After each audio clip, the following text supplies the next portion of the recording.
ध्यान देंगे हम पहले क्वेश्चन की तरफ। पहला क्वेश्चन हमारा दिया है कि ये रीजनिंग का क्वेश्चन है दिशा और, तो इसको बहुत ध्यान से देखने की आवश्यकता है।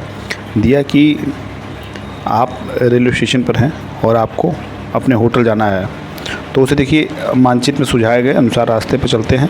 इस मानचित्र के अनुसार कुछ दूरी जो दी है आपको, जैसे कि पूर्व पश्चिम उत्तर दक्षिण से कुछ दूरी दी है, इसके अनुसार आपको होटल से और रेलवे स्टेशन के बीच की दूरी है, मतलब किस दिशा में है उस समय बताना है। तो अगर आप यहाँ इस पॉइंट को आप रेलवे स्टेशन मान लें, और कहा है पहले क्या कहा है कि इस मानचित्र के अनुसार आप पहले 60 मीटर ठीक पूर्व चलते हैं, तो पूर्व आप इधर चलेंगे और यहाँ पे आपको 60 मीटर हो गया। फिर दिया है कि फिर 200 मीटर ठीक उत्तर, यानी कि ऊपर आप चलेंगे 200 मीटर, कितना 200 मीटर।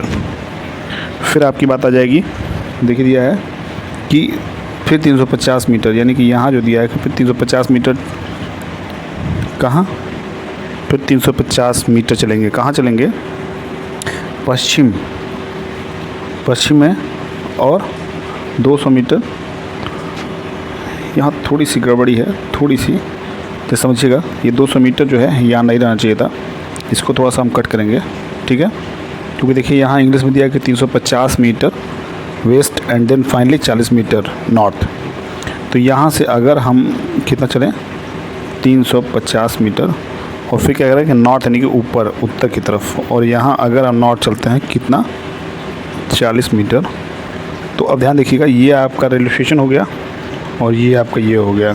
तो अगर ऐसे आप दूरी निकालेंगे तो यही आपकी दूरी निकल के स्पष्ट रूप से आएगी। इसी दूरी को जो है बताना है कि किस दिशा में है। तो ये दूरी है, ध्यान देखिए, ये दक्षिण पूर्व दिशा में है। किस में है, दक्षिण पूर्व दिशा में है। तो यही इमेज आपको बना के वहाँ भी क्वेश्चन सॉल्व करना है। बात करेंगे अगले क्वेश्चन की। दूसरा क्वेश्चन है हमारा, देखिए उससे पहले मैं बता दूं कि ये जो क्लास है आपका, ये 20 जनवरी 2023 का जो सीटेट का एग्जाम हुआ था उसके पूछे हुए प्रश्न हैं। और मैं बता दूं कि ये सारे क्वेश्चन में से आपको कम से कम 3 क्वेश्चन ऐसे मिलेंगे जो पीछे मैं जितना क्लास लिया हूँ उसमें पढ़ाया जा चुका है, यानी कि समझाया जा चुका है। तो ध्यान से देखिएगा सारे क्वेश्चन को, क्योंकि सारे क्वेश्चन जो हैं रिपीटेड क्वेश्चन हैं। तो चलिए देखते हैं। दिया है कि मीना दौड़कर छत के ऊपर चाँद देखने के लिए जाती है, किस त्यौहार को मनाने के लिए। अब देखिए आपका दिया कि नुआखाई, पोंगल, करवा चौथ, बसंत पंचमी। तो समझिएगा बात को। मीना दौड़ के छत के ऊपर चांद देखने जाती है। अब चांद के लिए हमेशा जानती है कि इसमें जो करवा चौथ है वही चांद के लिए देखा है। चांद करवा चौथ, मतलब ये जो करवा चौथ है ये चांद पर डिपेंड वाला त्यौहार है। तो इसलिए इसमें जो आपका सी ऑप्शन है ये आपका सही हो जाएगा। बात करेंगे क्वेश्चन की। देखिए क्वेश्चन जो आपका दिया है, इस क्वेश्चन को देखिए। दिया है कि एक लड़का सूरत से नागरकोइल जाने के लिए 3 सितंबर 2022 को ट्रेन में सवार हुआ। ट्रेन सूरत से 4:15 पे चली। कब चली, 3 सितंबर को। अगर 3 सितंबर को 4:15 पे चल रही है तो पूरे 3 सितंबर में कितनी देर तक चली। इसको जोड़ने के लिए आप बस इतना कर लीजिए कि 7 घंटे 45 मिनट चलेगी, मतलब रात के 12 बजे तक, यानी 3 सितंबर रात के 12 बजे तक वो 7 घंटे 45 मिनट चली। और बात करेंगे 4 सितंबर की, तो 4 सितंबर को पूरा 24 घंटे चली। कितना, 24 घंटे। और फिर बात करेंगे 5 सितंबर की, तो 4:45 तक नागरकोइल पहुँची, तो 4 घंटा 45 मिनट वो हो गया। कुल आपका हो गया कितना हो गया, यानी कि 36.5 घंटे हो गए। कितने हो गए, 36.5 घंटे। तो 36.5 घंटे को आप क्या लिख सकते हैं, आप 36.5 घंटे को लिख सकते हैं 73/2। ये कर सकते हैं आप, 36.5 आएगा। और कुल दूरी आपका दिया हुआ है। कुल दूरी अगर बात करें आपसे, तो देखिए ध्यान से 2119 यहाँ दिया हुआ है और 2119 यहाँ दिया है। तो जब हम 2119 को हम 73 यानी 2 ऊपर हो जाएगा, और जब भाग देंगे तो हमारा आएगा क्या, फिर कट करके बता रहा हूँ आपको, आपका आ जाएगा 58.054 किलोमीटर पर घंटा लगभग में। किसका, किलोमीटर प्रति घंटा लगभग में आएगा। तो देखिए कि 58.0.4 ये किसी करीब है, तो जो बी वाला ऑप्शन है इसको देखिए ज़रा, यही सबसे करीब में है और ये ऑप्शन सही हो जाएगा। बात करेंगे क्वेश्चन की। ध्यान देखिए कि जितने भी क्वेश्चन मैं बता रहा हूँ ये इंपॉर्टेंट है, तो प्लीज़ जो है क्लास के लास्ट तक बने रहिएगा। और जो भी लोग चैनल पे नए आए हैं या पहली बार आए हों वो चैनल को जरूर सब्सक्राइब करिएगा। देखिए दिया कि 6 महीने से भी अधिक समय तक अंतरिक्ष में रहने वाली प्रथम भारतीय महिला है। तो क्या है, वाहिदा प्रिज्म, कर्ण मल्लेश्वरी, बछेंद्री पाल, सुनीता विलियम्स। तो इसका जो सही ऑप्शन है, सही आंसर है वो आपका सुनीता विलियम्स हो जाएगा। क्या हो जाएगा, सुनीता विलियम्स। अगला बात करेंगे 55 नंबर क्वेश्चन की। दिया क्या है कि सुलभ द्वारा रचित स्वच्छता की सुविधाओं का उपयोग प्रतिदिन 1 करोड़ से ज़्यादा लोगों द्वारा किया जाता है। ठीक है। दिया कि सुलभ इंटरनेशनल के संस्थापक कौन हैं।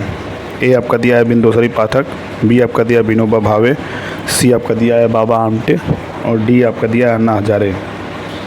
तो जो इसका आंसर है वो आपको हो जाएगा बिंदेश्वर पाठक। यानी कि जो आप हर शहर में हर जगहों पे आप सुलभ शौचालय या सुलभ स्नानागार जो देखते हैं वो किसके द्वारा प्रतिपादित किया गया है, उसके संस्थापक कौन है, तो जो बिंदेश्वर पाठक है वो है।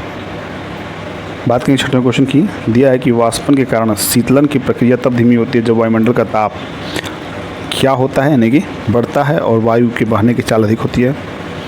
तो वायुमंडल का ताप बढ़ता है और वायु की बहने की चाल कम होती है। सी की बात करें घटता है और वायु के बहने की चाल कम होती है। डी बात करेंगे घटता है और वायु के बहने की चाल अधिक होती है। तो जब इन सारी चीज़ों पे जब हम अध्ययन करेंगे तो ये फिजिक्स की चीज़ है। क्या है फिजिक्स की चीज़?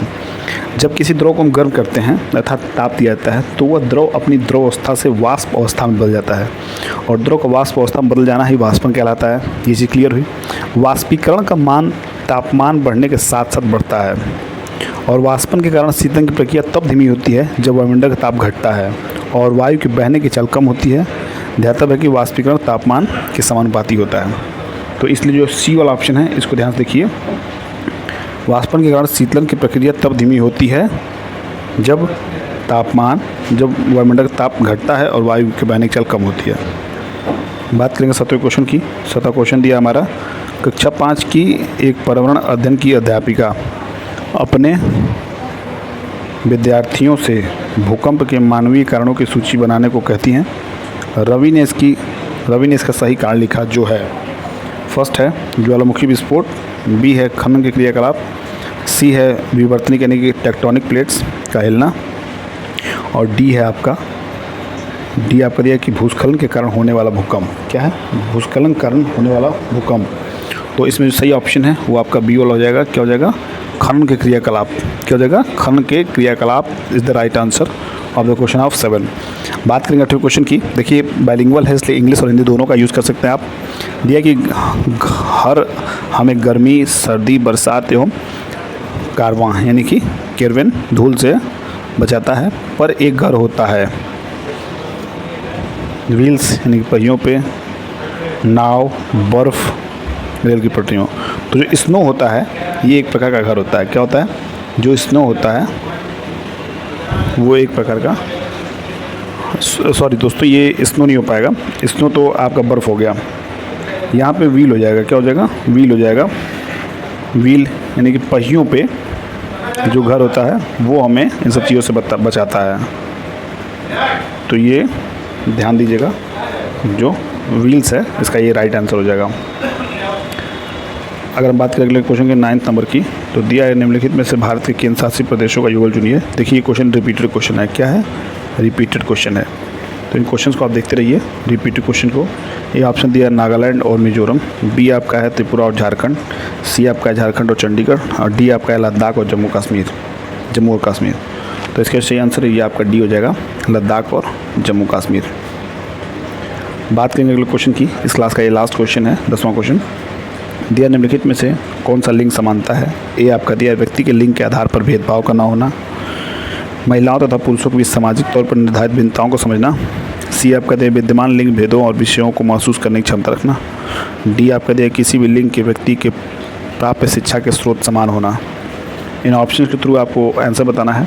तो जो इसका सही ऑप्शन हो जाएगा, ध्यान देखिए, अभी अगर हम कथन के तर्क पे चले तो कथन के तर्क के आधार पे हम देखें तो ए और डी हमारे सही है। क्या है? ध्यान देखिए ए को कि व्यक्ति के लिंग के आधार पर भेदभाव करना होना, ये बिल्कुल सही है। और बात करेंगे डी की तो किसी भी लिंग के व्यक्ति के प्राप्त शिक्षा के स्रोत का समान होना, यानी कि महिला हो चाहे पुरुष हो उन दोनों को शिक्षा समान देना और समान अवसर प्रदान करना, ये सबसे अच्छी समानता है, लिंग समानता। तो जो आपका डी ऑप्शन है इसको हम यहाँ राइट करेंगे क्योंकि ये भी बोर्ड की तरफ से ऑप्शन सही कराया गया। तो मुझे उम्मीद है क्लास आपको सही अच्छा लगा होगा। तो क्लास अच्छा लगा तो प्लीज़ क्लास को लाइक करिएगा और ज़्यादा से ज़्यादा क्लास को शेयर करिएगा। और ये सारी क्लासेज जो हैं आपकी चल रही हैं और साथ में अभी मैं हो सकता है 1-2 दिन में आपके और भी क्लासेज जो हैं वो कंटिन्यू हो जाए सीटेट के आधार पे। तो जो भी छात्र सीटेट का क्लास अच्छा करना चाहते हैं हमारे चैनल के माध्यम से, तो ज़रूर जुड़े हमसे, क्योंकि उन्हें हम हर हाल में सारे क्वेश्चन जो है ऑथेंटिक प्रोवाइड कराएंगे। तो चलिए इस उम्मीद के साथ फिर आपसे विदा हैं कि पढ़ रहे होंगे आप, जहाँ भी होंगे अच्छे से पढ़ रहे होंगे। तो मेरी शुभकामनाएं आपके साथ, पढ़ते रहिए, मस्त रहिए, जहाँ भी रहिए, स्वस्थ रहिए। अगले क्लास में मिलते हैं, तब तक के लिए बाय बाय, टेक केयर।